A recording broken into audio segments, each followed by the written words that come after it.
Kebakaran pabrik sandal sulit dipadamkan.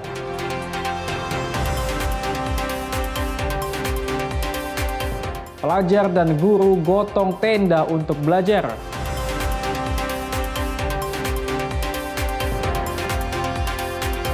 Beruang masuk kebun warga.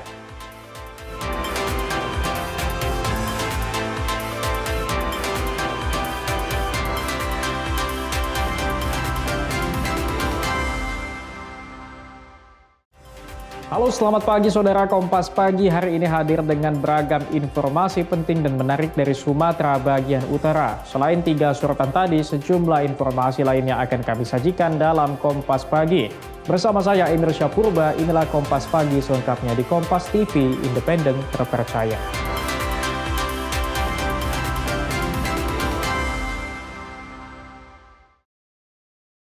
Saudara, pasca kebakaran pabrik sandal Swallow di Jalan KL Yosudarso Medan, api sulit dipadamkan. 22 jam pasca kejadian, api masih menyala di bagian dalam gudang pabrik. Api yang membakar bagian gudang di pabrik sandal Swallow di Jalan KL Yosudarso Tanjung Mulia Medan belum padam total hingga malam. Terhitung 22 jam kebakaran yang terjadi di pabrik sandal itu belum juga padam, masih terdapat titik api hingga asap hitam yang mengepul. Sejumlah pengendara dan warga di lokasi kebakaran sudah mulai mengeluhkan dampak asap terhadap kesehatan. Oka, warga yang tinggal tepat di samping pabrik, sudah mengeluh asap kebakaran yang masuk ke rumah. Asap dari kebakaran itu beraroma karet dan menyesakkan dada. Hampir 24 jam nih Bang. Benar. Kondisi kebakaran Ya. Abang yang tinggal di sini bersama Ibu seperti apa yang Abang rasa? Ya gimana ya, namanya kita juga berdampak, asap juga masuk dalam rumah kita. Ya sedikit pun bukan ada dari masyarakat, dari bantuan dari pemerintah belum ada datang ke kita kan. Apalagi dari pihak pabriknya sementara yang sebagai penyebabnya kan gitu kan. Kita ya contoh kayak orang tua saya yang ada penyakitnya gitu kan. Di dalam juga nggak bisa, di dalam penuh asap tadi siang. Jadi kita mohonlah cepatlah, semoga cepat diatasi. Itu sih harapannya.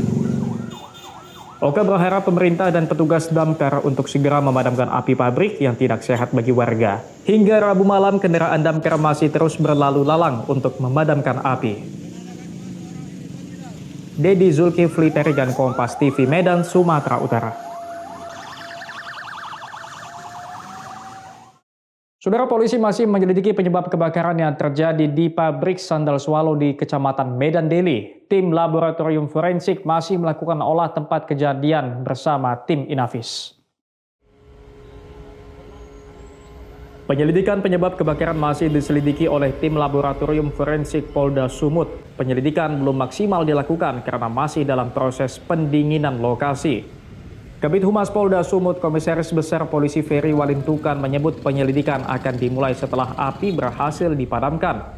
Terhitung selama lebih dari 12 jam api masih berkobar dan petugas pemadam kebakaran dibantu pihak terkait, termasuk mobil water cannon milik polisi masih berjibaku untuk memadamkan api. Meskipun pada Rabu siang api mulai mengecil, namun petugas ingin memastikan api benar-benar padam secara total. Sulitnya api dipadamkan karena banyaknya material karet di dalam pabrik sehingga api sangat sulit dipadamkan. Saat ini anggota kami dari forensik Polda Sumatera Utara sedang melakukan pendalaman untuk mengetahui apa akibat daripada atau penyebab daripada kebakaran tersebut. Berdasarkan informasi yang kita peroleh hingga saat ini, apakah ada korban jiwa dalam kebakaran ini Pak atau bagaimana? Ya, dalam laporan kami, dalam perkembangannya belum ditemukan adanya korban jiwa. Api apakah sudah padam Pak sampai hari ini? Ya, laporan kami dengan personel kami di lapangan menyebutkan bahwa api sekarang sudah mulai mengecil walaupun masih belum padam sepenuhnya. Informasi dari lapangan yang menjadi penyebab api sulit dipadamkan apa ya Pak?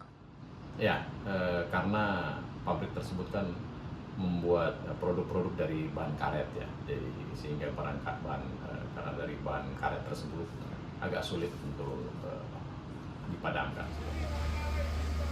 Sebelumnya, kebakaran hebat melanda pabrik sandal yang berada di Jalan Yosudarso, Kecamatan Medan Deli, Selasa malam. Kobaran api sangat besar dan bahkan berkobar hingga lebih dari 12 jam. Ferry Irawan, Kompas TV, Medan, Sumatera Utara. Saudara, 2 bulan pasca bencana banjir besar di PD Jaya, siswa di SMA Negeri 2 Murudu PD Jaya masih belajar di atas bekas lumpur yang beralaskan terpal. Berikut laporan jurnalis Kompas TV Aceh Mustajab.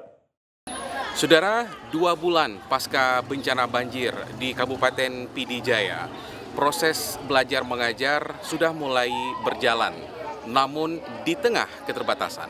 Seperti yang terlihat di SMA Negeri 2 Merdu PD Jaya, kondisi di sekolah ini terendam lumpur hingga 4-5 meter.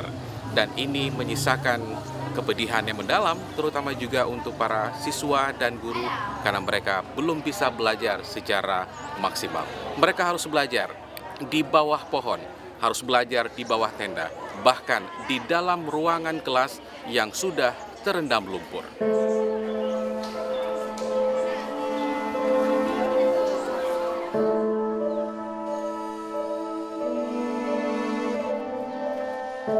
Beginilah suasana belajar di SMA Negeri 2 Merdu PD Jaya. Hingga 2 bulan pasca banjir besar lalu, siswa masih belajar di atas lumpur beralaskan terpal.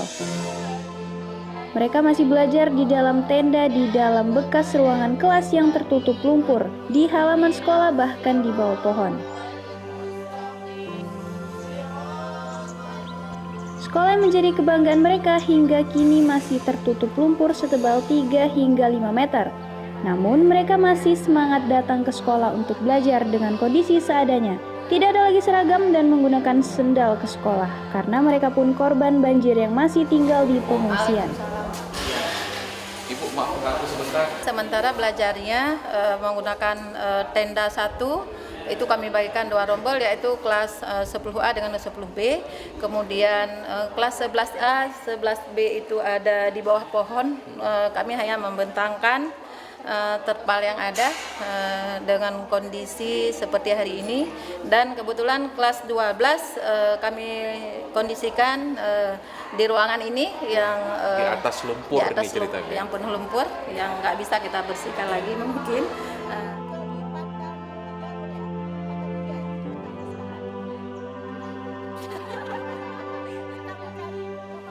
Dulu ada meja, ada kursi, nulisnya nggak susah. Sekarang udah susah nulisnya.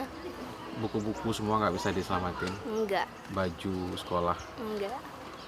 Apa yang diminta kepada pemerintah? Baju, rok, jilbab, sepatu, kursi. Pokoknya fasilitas sekolah lah. Bangun sekolah baru yang lebih layak. Walaupun belum tahu bagaimana kondisi ke depan, tapi harapan untuk kembali belajar dengan nyaman tetap dinanti oleh siswa dan guru, dan berharap mendapatkan fasilitas belajar yang memadai termasuk seragam dan buku pelajaran. Ya, saudara, di atas ketinggian lumpur 3 hingga 4 meter inilah para siswa di SMA Negeri 2 Merdu PD Jaya ini, mereka belajar dengan penuh semangat di tengah keterbatasan. Seperti yang kita lihat, mereka bisa belajar di bawah pohon. Mereka bisa belajar di ruangan kelas yang sudah tertimbun oleh longsor. Dan juga sekolah saat ini sedang dipersiapkan tempat atau kelas sementara supaya para siswa bisa belajar dengan nyaman. Namun, mereka juga sangat berharap kepada kita semua, kepada pemerintah, karena baju sekolah, buku-buku pelajaran semuanya habis, karena mereka juga sementara tinggal di pengungsian. Dari PD Jaya, Mustajab, Iwan Sudirja, Kompas TV.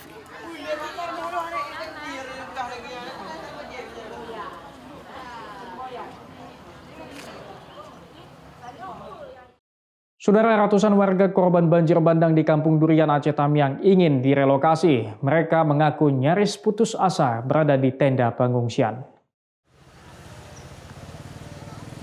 Beginilah situasi di Kampung Durian, Kecamatan Rantau, Aceh Tamiang. 2 bulan pasca bencana banjir, lumpur dan debu tebal kini menyelimuti kampung ini. Ratusan warga mengungsi di tenda-tenda, sebagian tenda warga bahkan ada di perkuburan karena lokasinya lebih tinggi. Adanya wacana pemerintah untuk merelokasi pengungsi yang tinggal di zona merah membuat mereka lega. Kabar tersebut langsung disambut pengungsi. Salah seorang warga Amsuri mengaku saat ini sudah ada pendataan untuk penerima Huntara, tapi belum tahu kapan Huntara selesai dan belum tahu apakah akan mendapat Huntara. Hingga kini pembangunan Huntara untuk warga Kampung Durian sudah dimulai dan sedang dalam tahap awal pengerjaan. Untuk kebutuhan sehari-hari warga di pengungsian Kampung Durian, saat ini warga masih mendapat bantuan berupa bahan makanan baik dari pemerintah dan juga relawan.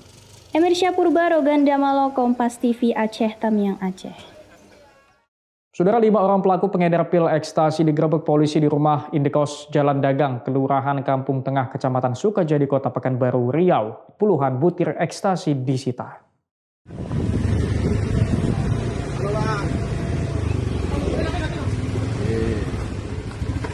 Personel Sat Narkoba Polresta Pekanbaru menggerebek rumah indekos di Jalan Dagang Kampung Tengah, Kecamatan Sukajadi, Kota Pekanbaru, Riau.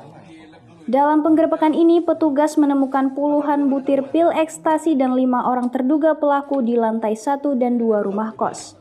2 dari 5 pelaku diduga mantan personel Polri. Keberadaan pelaku yang telah meresahkan warga sekitar ini membuat petugas langsung turun ke lokasi. Selain mendapati pil ekstasi, petugas juga mendapati uang hasil transaksi, bong alat hisap sabu, dan plastik berisi sabu.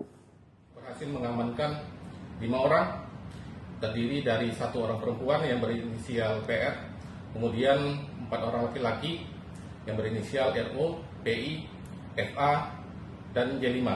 Nah, dari hasil penggeledahan itu juga berhasil diamankan sebanyak 72 butir narkotika jenis pil ekstasi, yang diakui oleh para pelaku bahwasanya barang bukti tersebut adalah milik mereka.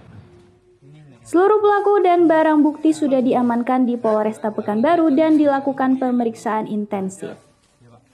Sawino Ardi, Kompas TV, Pekanbaru, Riau. Pelajar dan guru gotong royong angkat tenda. Saksikan usai jeda.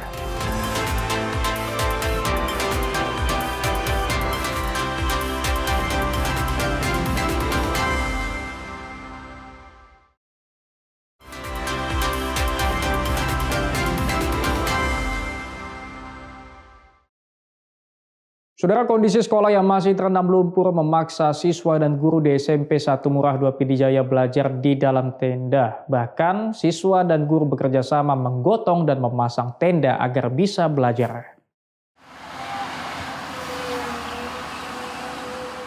Siswa dan guru di SMP Negeri 1 Murah 2 Pidijaya ini mempersiapkan fasilitas berupa tenda untuk kegiatan belajar mengajar. Tenda ini digunakan sebagai pengganti ruangan kelas yang porak-poranda karena bencana banjir besar akhir November lalu. Mereka dengan semangat menggotong tenda yang sudah dirakit dan membawanya ke lokasi yang sudah dibersihkan dan diratakan oleh alat berat. Dengan baju seragam bantuan relawan kemanusiaan, mereka sudah mulai menjalani proses belajar. Jadi selama 2 bulan ini kami lebih ke pendalaman ke anak-anak, penyembuhan traumanya terhadap bencana banjir yang terjadi pada 24 November 2025 kemarin, Pak. Jadi selama ini kita belajar, gurunya aktif datang, tapi bukan langsung ke materi. Memang kita lebih untuk anak-anak nih paham bagaimana menyikapi nanti bencana ke depan. Habis itu jangan terlalu berlarut. Kalau misal mereka di rumah terus kan, Pak, kasihan juga.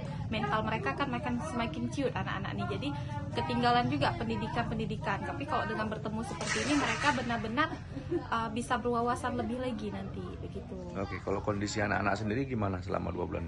Kalau kondisi anak-anak alhamdulillah mulai sehat gitu ya, Pak ya.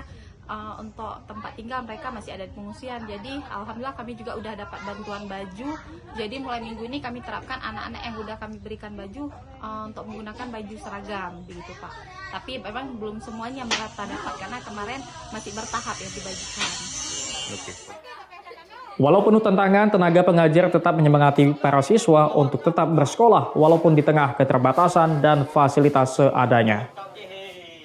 Mustajab Iwan Sudirja, Kompas TV, Pidijaya, Aceh. Saudara, pasca penggunaan kartu kredit pemerintah daerah, Camat Medan Maimun Kota Medan Al-Mukarram Nata Praja resmi dicopot dari jabatannya. Kartu digunakan untuk kepentingan pribadi termasuk bermain judi online. Usai menghadiri panggilan Ombudsman, Kepala Badan Kepegawaian Sumber Daya Manusia Kota Medan, Suban Fajri Harahap membenarkan peristiwa pencopotan Camat Medan Maimun Selasa siang.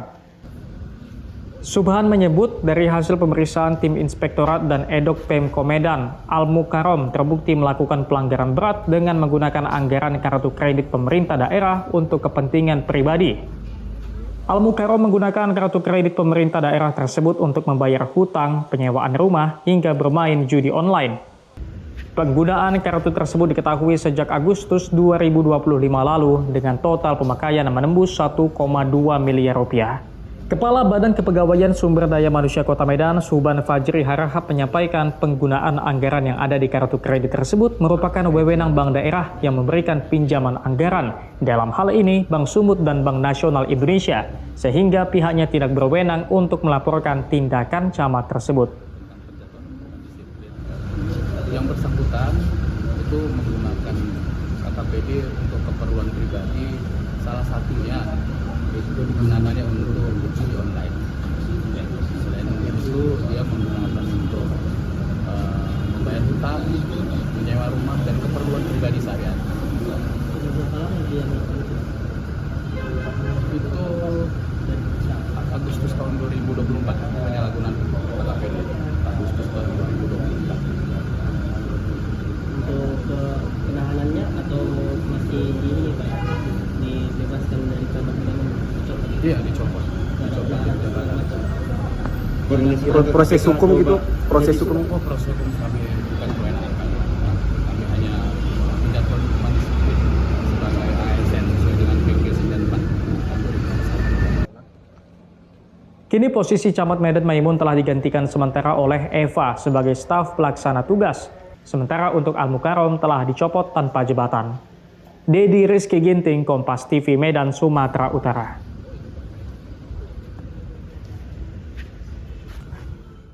Saudara, korban banjir di Aceh Tamiang berharap mendapatkan rumah hunian sementara meski masih tinggal bersama orang tua.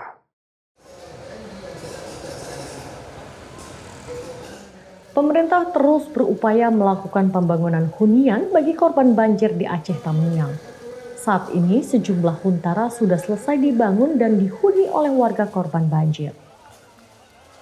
Namun di sisi lain masih ada warga yang belum mendapat kepastian apakah akan mendapat unit huntara atau tidak. Seperti Enaliza, warga desa Bundar Aceh Tamiang yang berharap mendapat huntara. Liza mengaku tidak terdaftar sebagai penerima huntara sebab ia tinggal bersama orang tuanya meski sudah memiliki kartu keluarga sendiri. Sedangkan penerima huntara adalah pemilik rumah sesuai dengan nama dan alamat. Kakaknya itu sendiri tapi kami masih gabung sama orang tua. Sementara kami tinggal sama orang tua. Jadi kami itu katanya yang dapat itu hanya rumah induk, pemilik rumah.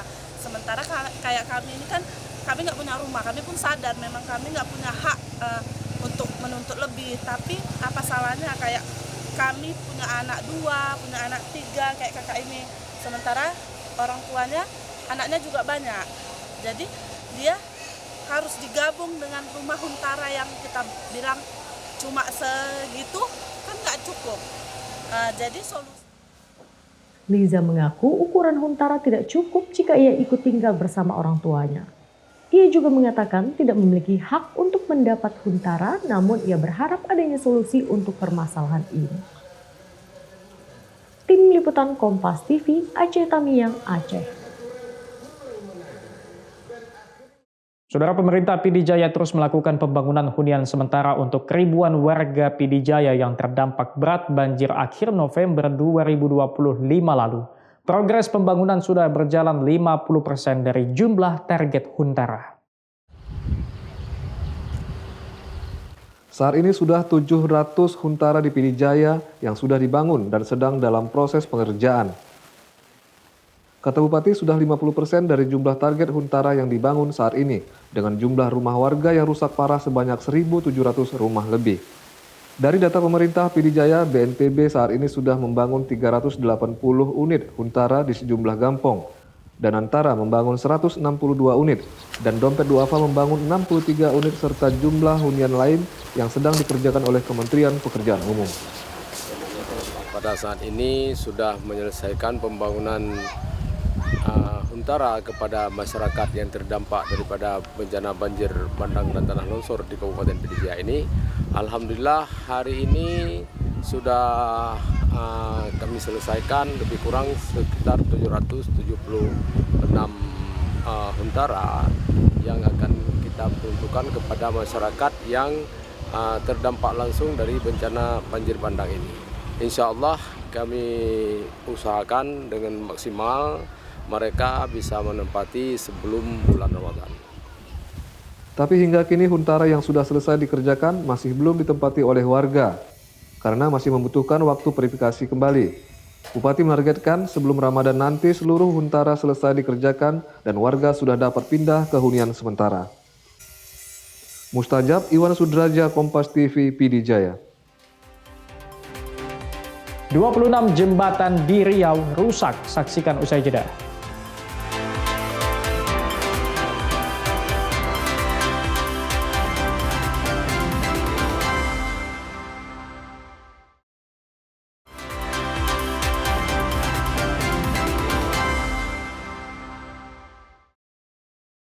Saudara, warga di 3 desa Kabupaten Mandailing Natal resah 2 ekor hewan beruang madu muncul di lahan perkebunan dekat pemukiman warga.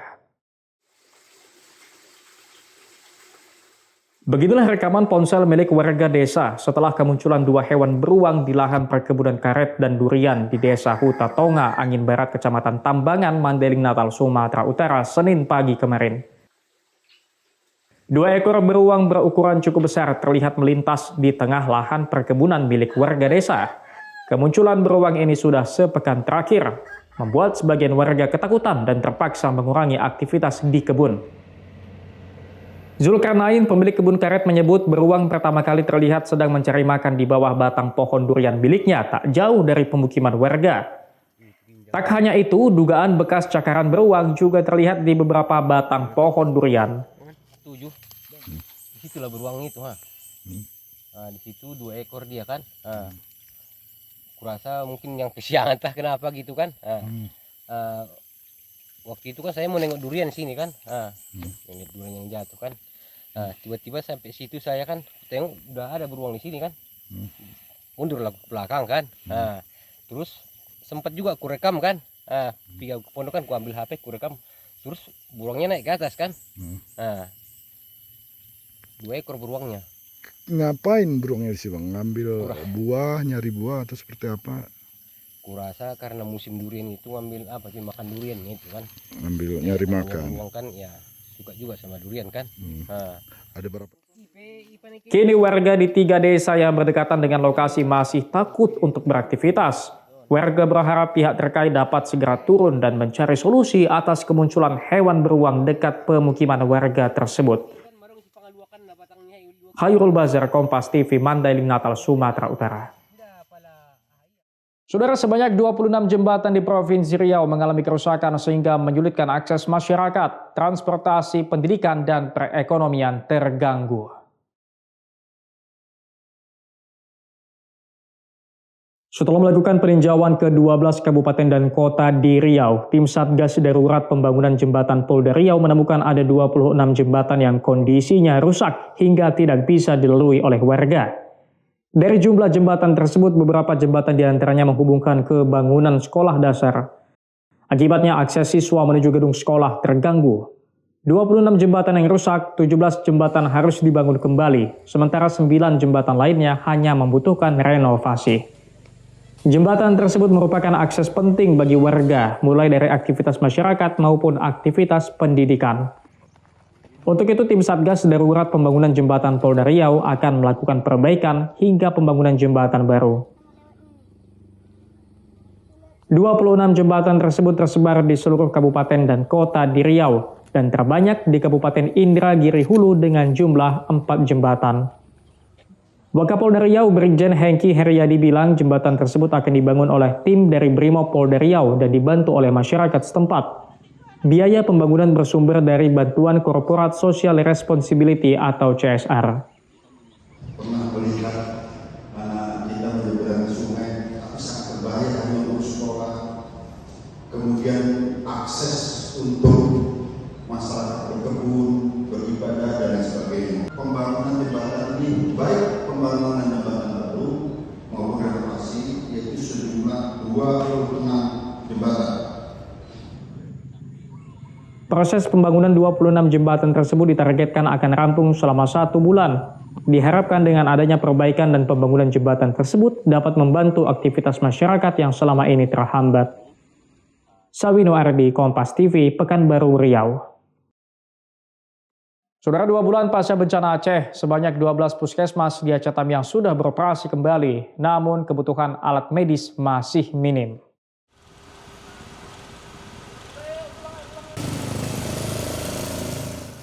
Dua 12 puskesmas di Aceh Tamiang yang terdampak bencana sudah beroperasi kembali. Saat ini puskesmas terkendala layanan alat medis karena rusak dan hilang akibat banjir. Soal kurangnya alat medis di puskesmas, Dinas Kesehatan Aceh Tamiang sudah melakukan pendataan dan telah dikoordinasikan dengan Kementerian Kesehatan. Mustaqim, Kepala Dinas Kesehatan Aceh Tamiang, menargetkan secepatnya untuk bantuan pemenuhan alat-alat medis di puskesmas yang terdampak, agar operasi dan pelayanan kesehatan pada warga dapat optimal kembali. Sudah kita melakukan proses identifikasi dan beserta dengan rekapitulisasi agar dilakukan proses pemenuhan yang kita koordinasi dengan Kementerian Kesehatan Republik Indonesia. Mudah-mudahan akan ada bantuan yang akan didiskusikan ke Kabupaten Aceh Tamiang kepada 12 puskesmas yang terdampak banjir untuk dapat beroperasional penuh dan sesuai dengan standar. Mustaqim juga menambahkan, pada Hari Gizi Nasional ini program pemberian makan bayi dan anak-anak perdana dijalankan di Aceh Tamiang. Tepatnya di posko pengungsi dan kampung durian. Nantinya akan dibangun posko yang sama di setiap huntara. Tim Liputan Kompas TV, Aceh Tamiang, Aceh. Saudara, pelaku penjambretan yang menyebabkan seorang ibu-ibu dan anaknya terjatuh dari sepeda motor di Kota Pekanbaru, Riau dibekuk oleh Polda Riau. Pelaku ternyata baru saja keluar dari penjara. Inilah rekaman CCTV yang merekam detik-detik aksi penjambretan sadis yang dilakukan oleh 2 orang pelaku di Jalan Bakti, Kecamatan Merepoyan Damai, Kota Pekanbaru, Riau pada tanggal 5 Januari lalu. Dalam rekaman tersebut terlihat seorang wanita yang baru saja menjemput anaknya pulang sekolah mengendarai sepeda motor di jalan perumahan. Tiba-tiba korban dipepet dari samping oleh 2 orang pelaku yang juga menggunakan sepeda motor. Tanpa banyak kata, salah satu pelaku langsung menarik paksa gelang emas yang melingkar di tangan korban. Akibat tarikan keras dari pelaku, korban kehilangan keseimbangan dan terjatuh bersama anaknya ke badan jalan.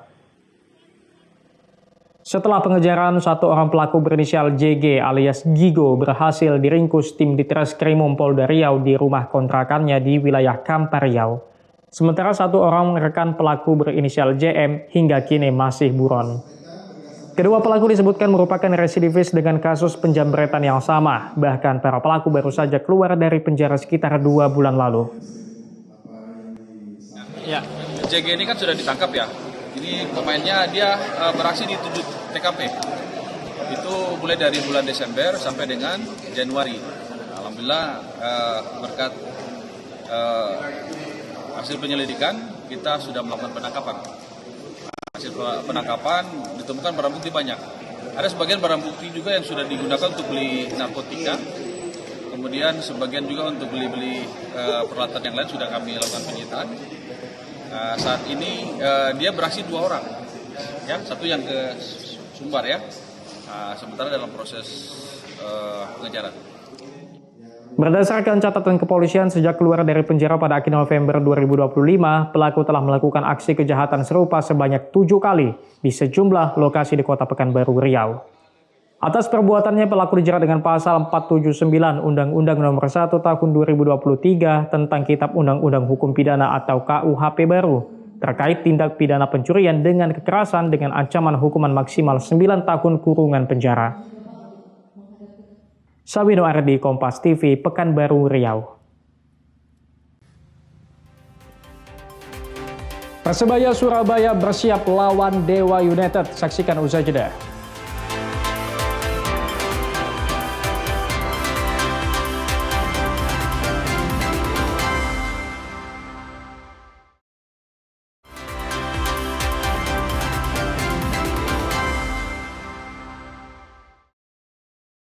Saudara, bersiap hadapi Dewa United, Persebaya Surabaya gelar latihan di bawah arahan langsung sang pelatih Bernardo Tavares. Baju hijau fokus kembalikan fisik pemain termasuk 4 pemain asing baru.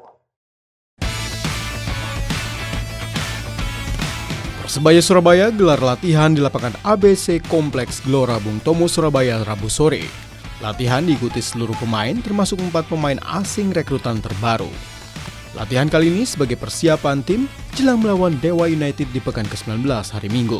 Latihan fokus pemulihan kondisi fisik karena sejumlah pemain belum fit 100%.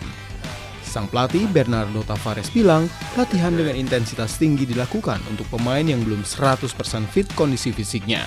Selain itu, latihan transisi, menyerang dan bertahan juga diterapkan pelatih sebagai antisipasi permainan Banten Warriors. Okay, so we have some people that are not 100%, so we must, some of them, we're gonna try also training with intensity, but never forget the recovery from the last match.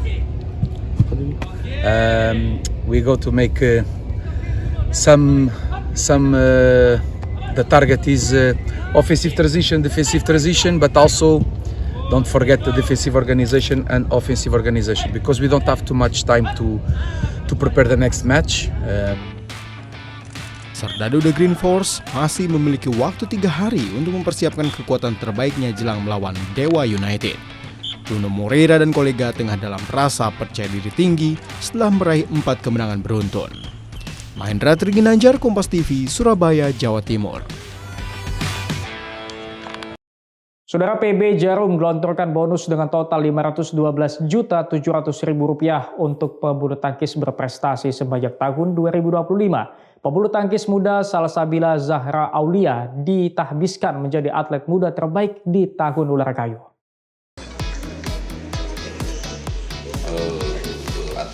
...47 pebulu tangkis mendapatkan apresiasi berkat prestasi yang ditorehkan di level nasional, internasional, dan peringkat terbaik BWF.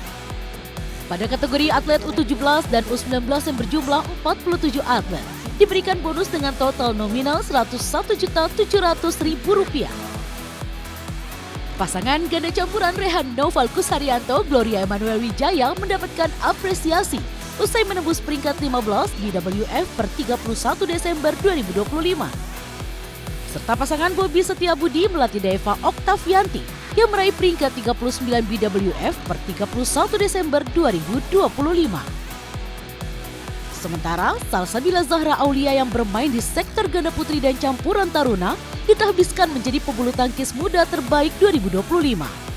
Kembali kepada misi dasar kita adalah regenerasi ya, dan itu acara penghargaan hari ini pun kita lakukan sebagai suatu kesinambungan. Artinya kalau regenerasi kan kita selalu mempersiapkan atlet-atlet pelapis yang bisa bersaing di tingkat dunia untuk kebanggaan Indonesia. Jadi ke depannya juga kita kan selalu melakukan ini secara konsisten dengan harapan kita selalu melahirkan atlet-atlet bulu tangkis Indonesia yang bisa kita sumbangkan ke pelatnas.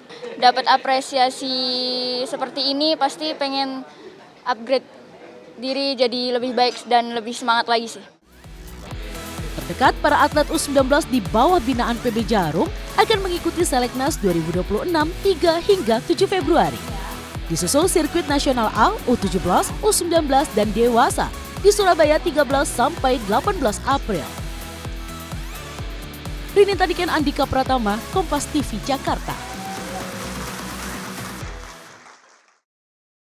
Saudara, demi perkuat pembinaan menuju Olimpiade 2028 Los Angeles, PBSI menerima dukungan Gimnasium dan Sport Science dari Kemenpora. Kemenpora dan PP PBSI melakukan serah terima alat-alat Gimnasium dan Sport Science di Pelatnas PBSI Cipayung Rabu pagi. PBSI menerima bantuan peralatan Gimnasium senilai Rp7,9 miliar, meliputi berbagai perangkat latihan fisik. Sementara pada aspek Sport Science, Kemenpora beri bantuan senilai Rp2,4 miliar, meliputi perangkat katapult dan cardiopulmonary exercise test. Kehadiran fasilitas ini diharapkan mampu meningkatkan kualitas latihan fisik atlet secara menyeluruh. Bantuan ini bukan sekedar pengadaan alat, melainkan bagian dari transformasi sistem pembinaan prestasi.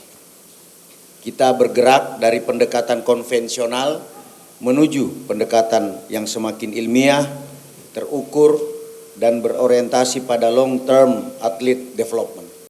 Sekarang lebih luas, jadi lebih nyaman, lebih enak pastinya untuk latihan. Treadmill lebih banyak, sepeda juga lebih banyak, jadi walaupun bareng-bareng sama sektor lain, jadi nggak bentrok gitu sih.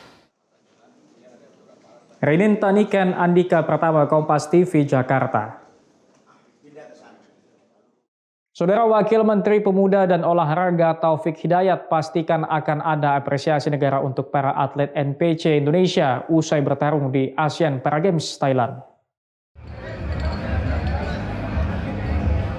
Wakil Menteri Pemuda dan Olahraga Taufik Hidayat menyambut kedatangan ratusan atlet NPC Indonesia beserta ofisial setibanya di Bandara Adi Sumarmo. Wamenpora mengalungkan bunga dan memberikan ucapan selamat kepada para atlet sekembali dari tugas negara di Asian Para Games Thailand. Wamenpora Taufik Hidayat menyampaikan apresiasinya atas torehan prestasi bagi semua atlet, meski dengan segala keterbatasan mampu mengharumkan Indonesia di kancah internasional. Taufik Hidayat memastikan negara akan memberikan bonus kepada para atlet, besarannya menunggu instruksi dari Presiden. Pada perhelatan di Thailand, kontingen Indonesia finish di peringkat 2, meski pemusatan latihan hanya berlangsung selama 2 bulan. Insya Allah nanti dalam waktu dekat kita akan kabarin ke Paradim, karena saya nggak mau berasumsi sendiri juga, karena kita juga masih menunggu dari Bapak Presiden, lewat ke Pak Menteri nanti. Yang pasti apresiasi dari negara pasti ada. Nicholas Irawan, Kompas TV, Boyolali, Jawa Tengah. Kebakaran pabrik sandal sulit dipadamkan, saksikan usai jeda.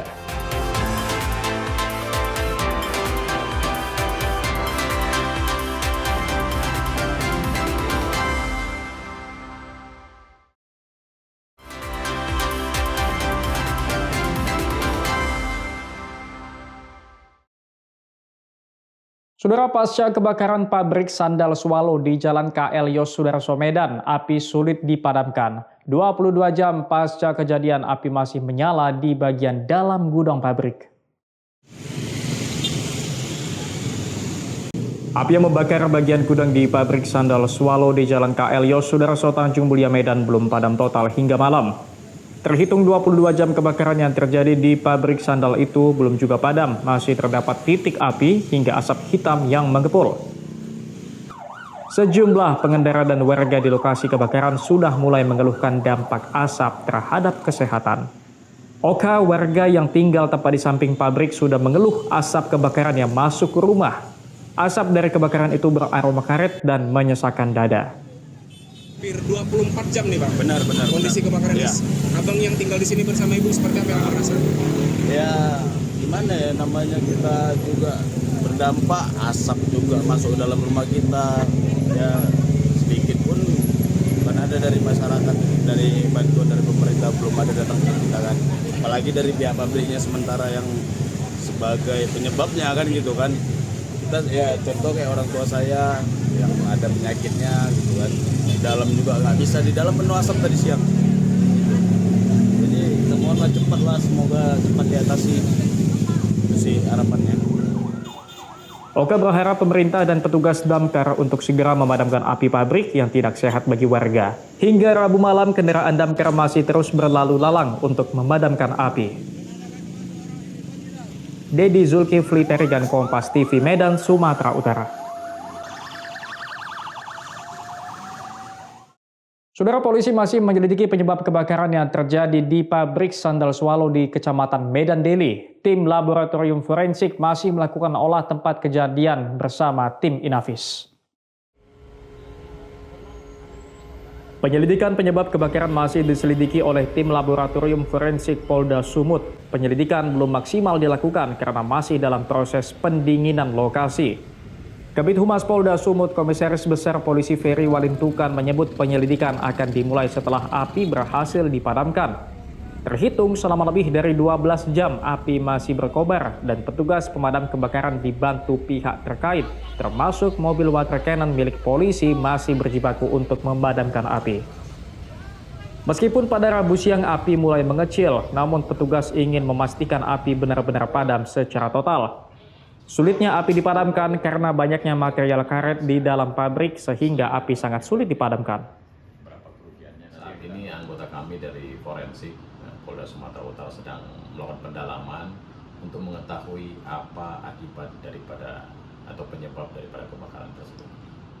Berdasarkan informasi yang kita peroleh hingga saat ini, apakah ada korban jiwa dalam kebakaran ini, Pak, atau bagaimana?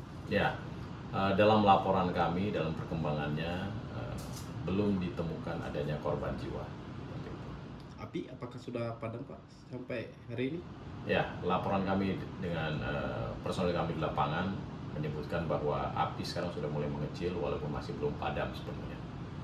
Informasi dari lapangan yang menjadi penyebab api sulit dipadamkan apa ya, Pak?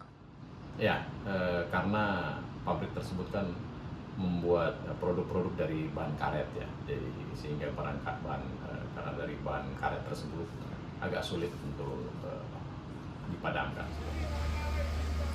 Sebelumnya, kebakaran hebat melanda pabrik sandal yang berada di Jalan Yosudarso, Kecamatan Medan Deli, Selasa malam. Kobaran api sangat besar dan bahkan berkobar hingga lebih dari 12 jam. Ferry Irawan, Kompas TV, Medan, Sumatera Utara.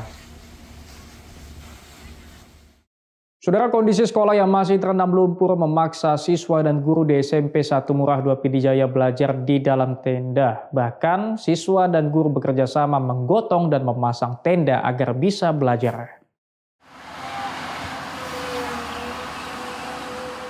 Siswa dan guru di SMP Negeri 1 Murah 2 Pidijaya ini mempersiapkan fasilitas berupa tenda untuk kegiatan belajar mengajar. Tenda ini digunakan sebagai pengganti ruangan kelas yang porak-poranda karena bencana banjir besar akhir November lalu. Mereka dengan semangat menggotong tenda yang sudah dirakit dan membawanya ke lokasi yang sudah dibersihkan dan diratakan oleh alat berat. Dengan baju seragam bantuan relawan kemanusiaan, mereka sudah mulai menjalani proses belajar. Jadi selama 2 bulan ini kami lebih ke pendalaman ke anak-anak, penyembuhan traumanya terhadap bencana banjir yang terjadi pada 24 November 2025 kemarin, Pak. Jadi selama ini kita belajar, gurunya aktif datang, tapi bukan langsung ke materi. Memang kita lebih untuk anak-anak nih paham bagaimana menyikapi nanti bencana ke depan. Habis itu jangan terlalu berlarut. Kalau misal mereka di rumah terus kan, Pak, kasihan juga. Mental mereka kan semakin ciut anak-anak nih. Jadi ketinggalan juga pendidikan-pendidikan. Tapi kalau dengan bertemu seperti ini mereka benar-benar bisa berwawasan lebih lagi nanti begitu. Oke, kalau kondisi anak-anak sendiri gimana selama 2 bulan? Kalau kondisi anak-anak alhamdulillah mulai sehat gitu ya, Pak ya. Untuk tempat tinggal mereka masih ada di pengungsian, jadi alhamdulillah kami juga udah dapat bantuan baju. Jadi mulai minggu ini kami terapkan anak-anak yang udah kami berikan baju untuk menggunakan baju seragam begitu, Pak. Tapi memang belum semuanya merata dapat karena kemarin masih bertahap yang dibagikan. Oke. Walau penuh tantangan, tenaga pengajar tetap menyemangati para siswa untuk tetap bersekolah walaupun di tengah keterbatasan dan fasilitas seadanya. Mustajab Iwan Sudirja, Kompas TV, Pidijaya, Aceh. Saudara, 2 bulan pasca bencana banjir besar di Pidijaya, siswa di SMA Negeri 2 Murudu Pidijaya masih belajar di atas bekas lumpur yang beralaskan terpal. Berikut laporan jurnalis Kompas TV Aceh, Mustajab. Saudara, 2 bulan pasca bencana banjir di Kabupaten Pidijaya, proses belajar mengajar sudah mulai berjalan, namun di tengah keterbatasan. Seperti yang terlihat di SMA Negeri 2 Merdu Pidijaya, kondisi di sekolah ini terendam lumpur hingga 4-5 meter. Dan ini menyisakan kepedihan yang mendalam, terutama juga untuk para siswa dan guru, karena mereka belum bisa belajar secara maksimal. Mereka harus belajar di bawah pohon, harus belajar di bawah tenda, bahkan di dalam ruangan kelas yang sudah terendam lumpur.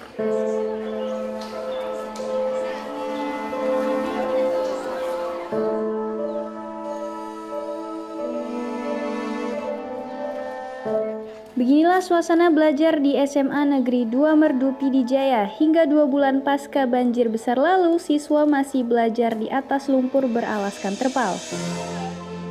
Mereka masih belajar di dalam tenda di dalam bekas ruangan kelas yang tertutup lumpur, di halaman sekolah bahkan di bawah pohon. Sekolah yang menjadi kebanggaan mereka hingga kini masih tertutup lumpur setebal 3 hingga 5 meter. Namun mereka masih semangat datang ke sekolah untuk belajar dengan kondisi seadanya. Tidak ada lagi seragam dan menggunakan sendal ke sekolah karena mereka pun korban banjir yang masih tinggal di pengungsian. Ibu, maaf mengganggu sebentar. Sementara belajarnya menggunakan tenda 1, itu kami bagikan 2 rombel, yaitu kelas 10A dengan 10B. Kemudian kelas 11A, 11B itu ada di bawah pohon. Kami hanya membentangkan terpal yang ada dengan kondisi seperti hari ini, dan kebetulan kelas 12 kami kondisikan di ruangan ini yang di atas lumpur, di atas ini ceritanya. yang penuh lumpur yang nggak bisa kita bersihkan lagi mungkin.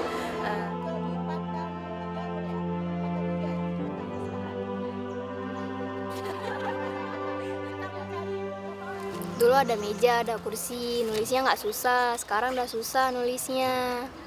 Buku-buku semua nggak bisa diselamatin? Enggak. Baju sekolah? Enggak. Apa yang diminta kepada pemerintah? Baju, rok, jilbab, sepatu, kursi. Pokoknya fasilitas sekolah lah. Bangun sekolah baru yang lebih layak. Walaupun belum tahu bagaimana kondisi ke depan, tapi harapan untuk kembali belajar dengan nyaman tetap dinanti oleh siswa dan guru, dan berharap mendapatkan fasilitas belajar yang memadai termasuk seragam dan buku pelajaran. Ya, saudara, di atas ketinggian lumpur 3 hingga 4 meter inilah para siswa di SMA Negeri 2 Merdu Pidijaya ini, mereka belajar dengan penuh semangat di tengah keterbatasan. Seperti yang kita lihat, mereka bisa belajar di bawah pohon. Mereka bisa belajar di ruangan kelas yang sudah tertimbun oleh longsor. Dan juga sekolah saat ini sedang dipersiapkan tempat atau kelas sementara supaya para siswa bisa belajar dengan nyaman. Namun, mereka juga sangat berharap kepada kita semua, kepada pemerintah, karena baju sekolah, buku-buku pelajaran semuanya habis, karena mereka juga sementara tinggal di pengungsian. Dari Pidijaya, Mustajab Iwan Sudirja, Kompas TV.